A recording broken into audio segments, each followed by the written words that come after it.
బీసీలకు 42% రిజర్వేషన్ అమలు కోసం PCC chief Mahesh Kumar Goud, AICC రాష్ట్ర వ్యవహారాల ఇన్ఛార్జ్ మీనాక్షి నటరాజన్, మంత్రులు పొన్నం ప్రభాకర్, వాకిటి శ్రీహరి ఢిల్లీకి బయలుదేరారు.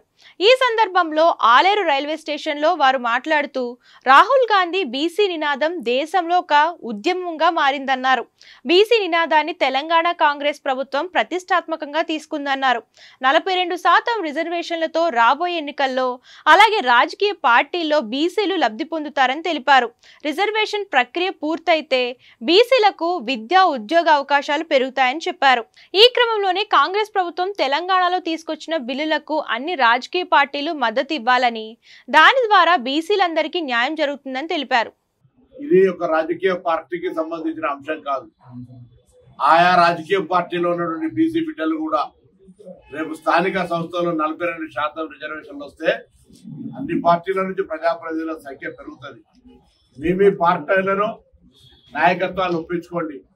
ఆ రోజు తెలంగాణకు సంబంధించినటువంటి అంశంలో ఏ విధంగానైతే కొంత భిన్నాభిప్రాయాలు ఉన్నప్పటికీ తెలంగాణ సాధించుకున్న తర్వాత వాళ్ళు తెలంగాణ ఏ విధంగానైతే రాజకీయంగా అన్ని పార్టీలకు సంబంధించి ఒక వెంటిలేషన్ ఉందో, రేపు పొద్దున కూడా బలహీన వర్గాల రిజర్వేషన్ సాధించుకున్న తర్వాత ఆ బలహీన వర్గాలకు సంబంధించిన అవకాశం వస్తుంది. కాబట్టి రాజకీయ పర కోణంతో చూడకుండా ఎవరు ఏ పార్టీలో ఉన్నా ఇప్పుడు తెలంగాణ ప్రభుత్వం చేపట్టినటువంటి న్యాయపరమైన, చట్టపరమైన, సాంకేతికంగా ఇంటింటికి తిరిగి సేకరించిన సమాచారం మేరకు ఈ యొక్క రిజర్వేషన్లకు 56% జనం ఉంటే 42% రిజర్వేషన్ ఇంకా తక్కువే ఉన్నాయి అనే ఆలోచనతో ఉన్నోళ్ళు కూడా ముందైతే ఇది కానివ్వండి. ఇది అయిన తర్వాత రేపు పొద్దున ప్రజాస్వామికంగా అవకాశం వస్తుంది, ఉన్నత స్థానాలకు ఎదుగుతారు, విద్యా ఉపాధి అవకాశాలు వస్తుంది. కాబట్టి ఇది సాధించుకోవడానికి అందరూ ఏకకంఠంతో, ముక్త కంఠంతో, ఐక్యంగా, రాజకీయాలకు అతీతంగా ముందుకు కొనసాగి సాధించుకునే దిశలో ప్రయత్నం కొనసాగాలని సందర్భంగా విజ్ఞప్తి చేస్తాను. ప్రజాప్రభుత్వం గౌరవ ముఖ్యమంత్రి రేవంత్ రెడ్డి గారి నాయకత్వాన పెద్ద ఎత్తున చలో ఢిల్లీ కార్యక్రమానికి పిసిసి అధ్యక్షులు మహేష్ కుమార్ గౌడ్ గారు, అదేవిధంగా మా బీసీల ముద్దుబిడ్డ ఆర్టీసీ శాఖ మార్చులు పొన్నం ప్రభాకర్ గారు, మా బీసీల ముద్దుబిడ్డ మంత్రి శ్రీహరణ గారు, మా చెల్లెలందరూ కూడా బీసీల కోసం 42% రిజర్వేషన్ సాధించాలి, ఢిల్లీలో గర్జించే విధంగా పెద్ద ఎత్తున 5, 6, 7 తారీఖున ధర్నా కార్యక్రమం, రేపు పార్లమెంటులో తీర్మానం, అదేవిధంగా 6 తారీఖున జంతర్ మంతర్ దగ్గర ఎంపీలు, మంత్రులు, ఎమ్మెల్యేలు గౌరవ ముఖ్యమంత్రి ఆధ్వర్యంలో ధర్నా కార్యక్రమం, 7 తారీఖున ఏదైతే ఇక్కడ బిల్లు పాస్ చేసి రాష్ట్రపతి పంపినమో దాన్ని ఆమోదింపజేయడం కోసం రాష్ట్రపతికి వినతి పత్రం ఇచ్చే కార్యక్రమంలో పెద్ద ఎత్తున చలో ఢిల్లీ కార్యక్రమాన్ని ఏర్పాటు చేసి పెద్దలు పిసిసి అధ్యక్షులు అన్న మహేష్ కుమార్ గౌడ్ ఆధ్వర్యంలో, మా మంత్రుల ఆధ్వర్యంలో ఇలా సొంతం ట్రైన్ కట్టుకొని ఇలా ఢిల్లీకి పంపిన కార్యక్రమంలో పెద్దలు స్వయంగా జెండా ఊపి బీసీ బిడ్డలను ట్రైన్ ఎక్కించి మా ఆలేరు ప్రాంతంలో దిగినందుకు వాళ్ళకు ప్రత్యేకంగా ధన్యవాదాలు తెలియజేస్తూ ఆహ్వానం పలుకుతూ, మీ నాయకత్వాన్ని తప్పకుండా మాకు నమ్మకం ఉంది, బీసీ బిడ్డలకు 42% స్థానిక సంస్థల్లో రిజర్వేషన్ వస్తాయనే ఆశాభావంతో ఇలా బీసీలు ఎవరు కాబట్టి ఏది చేసినా కాంగ్రెస్ పార్టీతోటే సాధ్యమవుతుంది.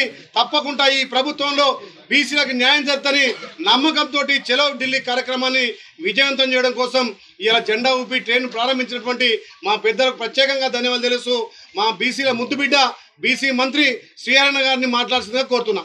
నేతలంతా ఢిల్లీ పోవాలనే ఆలోచనతో ఒక ప్రత్యేక ట్రైన్ మాట్లాడుకొని ఆ ట్రైన్లో బీసీ నేతలతో పాటు ఇప్పుడు మీనాక్షి నటరాజన్ కూడా పయనమయ్యారు. మేము కూడా చెర్లపల్లి నుంచి ఆలేరు వరకు మా సహచర బీసీ నాయకులందరితో ప్రయాణం చేసి ఇక్కడ అనుకోకుండా ఆలేరు కాంగ్రెస్ ఆఫీస్కి రావడం జరిగింది. మా ప్రియమిత్రులు, శాసనసభ్యులు, ఆలేరుకి ముద్దుబిడ్డ బీర్ల ఐలయ్య గారి నాయకత్వంలో మంత్రులు పొన్నం ప్రభాకర్ గారు, శ్రీహరి గారు, వంతు శ్రీదేవి గారు, మా ప్రమోద్ గారు, ఏజాజ్ గారు, పల్లె శ్రీనివాస్ గౌడ్ గారు, వెంకట్రాజు గారు, మేమందరం కూడా మేము కలుసుకునే అవకాశం దొరికింది. మేము ఎక్కడికి వెళ్ళినా అవకాశం ఉంటే కాంగ్రెస్ ఆఫీస్కి పోతూ ఉంటాం. అలాంటి అవకాశం ఇవాళ వచ్చింది. ముఖ్యంగా ఇవాళ బీసీల యొక్క గొంతు రాహుల్ గాంధీ బీసీ నినాదం తీసుకున్నాడు కాబట్టి ఆయన తీసుకున్న నినాదం ఇవాళ యావత్ దేశంలో ఒక ఉద్యమంలాగా మారింది. ఆ ఉద్యమంలో ప్రధాన పాత్ర పోషిస్తున్నది తెలంగాణ కాంగ్రెస్ పార్టీ, తెలంగాణలో ఉన్నటువంటి కాంగ్రెస్ ప్రభుత్వం, రాష్ట్ర ముఖ్యమంత్రి రేవంత్ రెడ్డి గారు. రాహుల్ గాంధీ తీసుకున్న నినాదాన్ని ఉద్యమంలో మార్చే క్రమంలో ఇక్కడ కుల సర్వే చేసి యావత్ దేశంలో ఆనాడు బ్రిటిష్ వారు 1931 వేసిన తర్వాత కుల సర్వే ఇంత శాస్త్రీయబద్ధంగా ఇంత లోతుగా ఎక్కడ జరగలే. ఇవాళ కుల సర్వే చేసి ఈ రాష్ట్రంలో 56.7% బీసీలు ఉన్నారని ఒక అఫీషియల్ డాక్యుమెంట్ ఇవ్వగలిగినాం. అదే కాకుండా కామారెడ్డిలో బీసీ డిక్లరేషన్ ప్రవేశపెట్టినటువంటి అంశాలని పరిపూర్ణం చేస్తూ 42% రిజర్వేషన్ స్థానిక సంస్థల్లో, మరొక బిల్లు విద్యా ఉపాధిలో, 2 బిల్లు అసెంబ్లీలో ప్రవేశపెట్టుకున్నాం. 2 బిల్లు పెట్టుకున్నాం, కుల సర్వే చేశాం. వాళ్ళ అధికారికంగా లెక్కలు ఉన్నాయి కాబట్టి సుప్రీంకోర్టు విధించిన 50% సీలింగ్ సడలింపు చేయాలని ఆ బిల్లుని గవర్నర్ ద్వారా రాష్ట్రపతికి పంపినాం. బిల్లు అయినప్పుడు బీజేపీ నాయకులకు ఓటేసినారు, బీజేపీ శాసనసభ్యులు మద్దతు ఇచ్చినారు. మరి ఇప్పుడు ఏమైందో ఆ కిషన్ రెడ్డి ఒత్తిడా, రామచంద్ర ఒత్తిడా, అమిత్ షా ఒత్తిడా, ఇప్పుడు ఢిల్లీలో వెళ్ళి ఈ ఓటేసిన బీసీ నాయకులే శాసనసభ్యులు అక్కడ ముఖాలు అడుగుతా ఉన్నారు. కానిపోని నెపంతో బీసీలని మొత్తానికి అనగదొక్కాలని కిషన్ రెడ్డి గారు ప్రయత్నం చేస్తూ ఉన్నారు. ముస్లింలు తీసేస్తే మేము మద్దతు ఇస్తాం. వంతలాంటి వాదన. అదే ముస్లింలకు మీరు గుజరాత్లో మోడీ గారు ముఖ్యమంత్రిగా ఉన్నప్పుడు రిజర్వేషన్ ఇస్తూ ఉన్నారు. ఇప్పుడు ఉత్తరప్రదేశ్లో ఇస్తూ ఉన్నారు, పక్క రాష్ట్రం ఆంధ్రప్రదేశ్ ఇస్తూ ఉన్నారు మైనార్టీలకు రిజర్వేషన్ బీసీ కోటాలో. మనం బీసీ కోటాలో మైనార్టీలు పెడితే అక్కడ రాని నొప్పి మీకు ఇక్కడ ఎందుకు వస్తూ ఉంది? ఒక నెపం కావాలి కాబట్టి ఆ నెపం ఎత్తుకొని కిషన్ రెడ్డి గారు బీసీలకి తీరని అన్యాయం చేసే దశగా వారు ప్రయత్నం చేస్తూ ఉన్నాడు. నేను మిగతా బీజేపీ నాయకులను అడుగుతూ ఉన్నాను, దమ్ము ధైర్యము లేదా మీకు? బీసీ పార్లమెంట్ సభ్యులు ఉన్నారు బీజేపీ పార్టీ నుండి, అరవింద్ గారు ఉన్నారు, ఈటెల రాజేందర్ గారు ఉన్నారు, మంత్రి వర్గంలో స్థానం ఉన్నటువంటి బండి సంజయ్ గారు ఉన్నారు, 8 మంది శాసనసభ్యులు ఉన్నారు. ఎందుకు నోరు మూసుకుంటా ఉన్నారు మీరు? మీకు బీసీ ఓట్లు పడలేదా? కిషన్ రెడ్డి గారు బీసీ, ఎస్సీ, ఎస్టీ, మైనార్టీ ఓట్లు లేకుండా గెలుస్తాడా? అంత దమ్ముందా? రేపు సికింద్రాబాద్ గెలిచే దమ్ముందా? ఎందుకు బీసీలతో చెలగాటం ఆడుతూ ఉన్నారు? నేను మీ ద్వారా బీజేపీ నాయకులకి విజ్ఞప్తి చేస్తూ ఉన్నా, ఇది మంచి ధోరణి కాదు.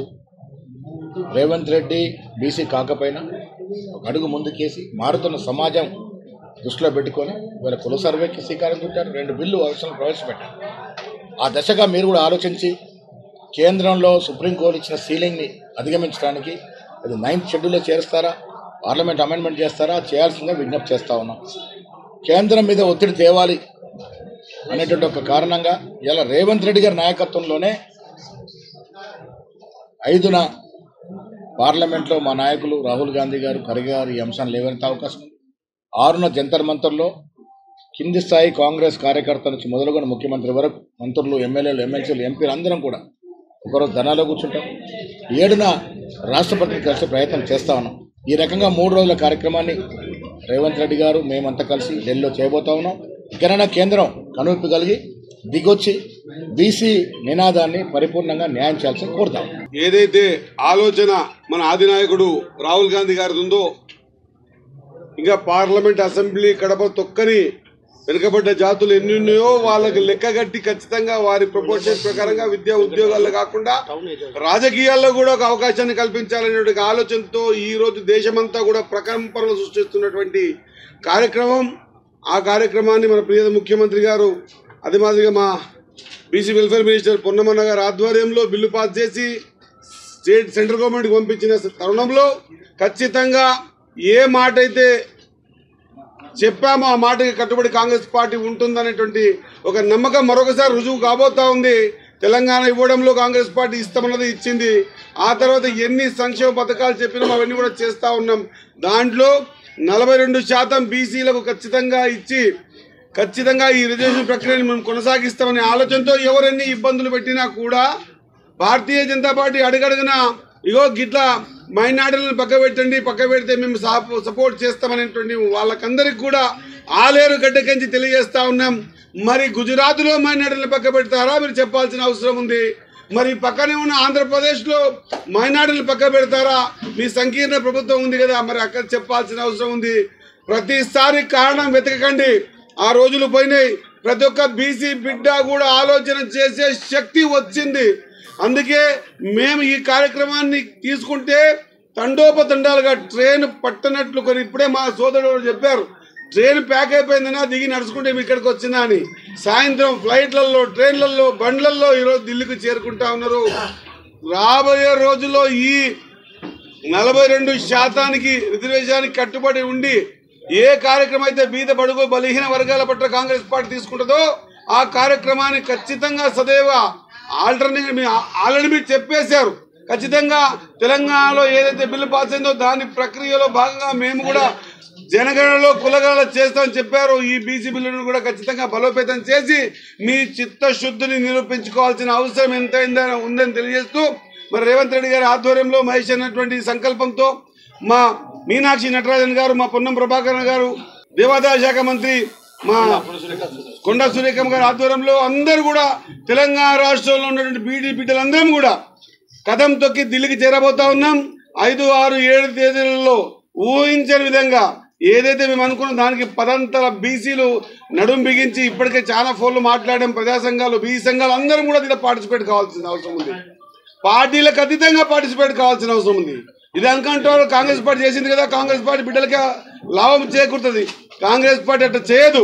బీసీ బిడ్డల ఒక్కసారి మీరు ఆలోచన చేయాలి. ఖచ్చితంగా రేపు ప్రజాక్షేత్రంలో బీసీ బిడ్డ ఎవరు గెలిచినా కూడా బీసీ బిడ్డలే. కాబట్టి బీసీలంతా ఏకమయ్యి ఖచ్చితంగా ఈ 47% సాధించుకునే విధంగా మీరు ముందుకు రావాల్సిందిగా కోరుకుంటూ